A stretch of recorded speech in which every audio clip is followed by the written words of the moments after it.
Ano man? Nana po ka istorya nimo. Ano yung istorya? Nana po ka istorya ni Kajin Makiat. Basta ganun yung istorya. Mag-story ta part sa katong Banawi Rice Terraces.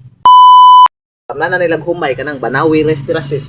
Usa sa pinaka-famous nga rice terraces sa tibuok kalibutan. Banawi Rice Terraces. Oh, Famous kayo! ang meaning anang famous, di ba kaunsa? Na, mga kawaw? Ha? Wala ko kibaw. Nawaki bawas ni Kajin Makiat. Ang meaning anang famous kanang pinaka naila sa tibuok kalibutan ba? Pinaka naila sa tibuok kalibutan mo na famous. Tananan sa umay! Tamnanan og humay. Gani! Rice terraces, tamnanan na siya sa mga humay, sa mga taga Ipugaw. Sigaw! Ano yung sigaw? Lugar sa Luzon nga naa dito ang Banawi Rice Terraces. Ah, nasa Luzon? O Luzon. Ah, wala nang Kining Pilipinas kay tulo man ni siya ka putong Luzon, Visayas, Mindanao. Oh, Tuwa sa Luzon. Luzon, Visayas, Luzon. Mindanao. Tuwa sa Luzon ang kanang Banawi Rice Terraces. Aka nang nasa Luzon ang katong walag Banawi Rice Terraces? Ang Banawi Rice Terraces tuwa na sa Luzon ay butang. Kanang Banawi Rice Terraces nahimo na siya, kanang Banawi Rice Terraces nahimo na siya makiat 3,000 years No, ago. 2,000 years na? 3,000 years ago nahimo na siya. Gikan sa pagkahimo niya 3,000 years ago na ang nakalabay. So pagkahimo sa Banawi Rice Terraces. Ah, kana, imagine 2,000 na, perti na years lugaya. ago. Ano? 3,000 years ago. 3,000 years ago.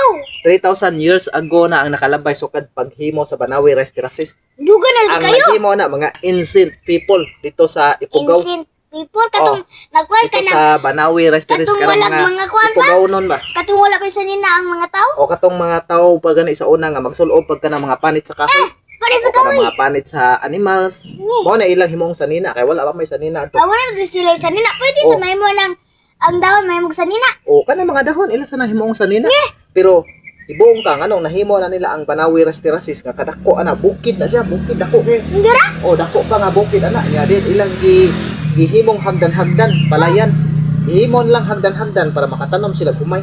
Ang kanang bukid ilang gihimong hagdan-hagdan para makatanom sila og palay kanang Ibo na di ko. kumay. Ano, baglos. Diyan na nila ilan ang gi-cultivate nya ang gamit nila kay mga bato, stone. So, na. More ilang gibungkal sa yuta para mahimong hagdan-hagdan nga palay. Hawanan taman na. Ilang gihawanan pero gigamit nila ang mga bato ra. Buto. Bato ra. Ang ilang giputol sa kahoy bato. Mga bato. Wala pa may sundang atong panahon na kay 3,000 years ago na gud ang nakalabay. Paghimo sa Banawi Rice Terraces niya. Nana dito yung mga sundang ug mga sanggot wala pa man. Mga ana, ara sa buto. Nandugaya ka Bato mga ra na. ila ra naos bato hantod nga mapatag. Yang kahoy anang dukdukos bato para maputol. Yo, sagot. Grabe ay. Pertig utok ang mga karaang tao sa una makiat. Imagine na 3,000 years ago na ang nakalabay pero nga anak utokan ang mga tao sa una. Nakabuhat sila hagdan-hagdang palayan nga usa sa pinaka-famous nga hagdan-hagdang palayan sa karong panahon. Liman ka na ang Banawi Rice Terraces nga naanay sa Ipugaw, Benguet. Nada. Gamara bato lang gamiton. Atong dako kayo. Kana agyo nila. Ha? Magadaog di sila na. Usgan dito ang mga tao sa una, perting dagwag lawas. Ana, grabe maskulado kay tungod sa ilang grabe ka ehersisyo kay sila ba kay tungod kay sigilan sila kanang buhat ba, sigilan sila pangaso, susod sa libon. Ay, napay mo agi. Hala. Onya sa day mga kiat, kinapay mo agi. Nami mo agi nga kanang kuan tricycle. Yeah. Sana, right? Sana.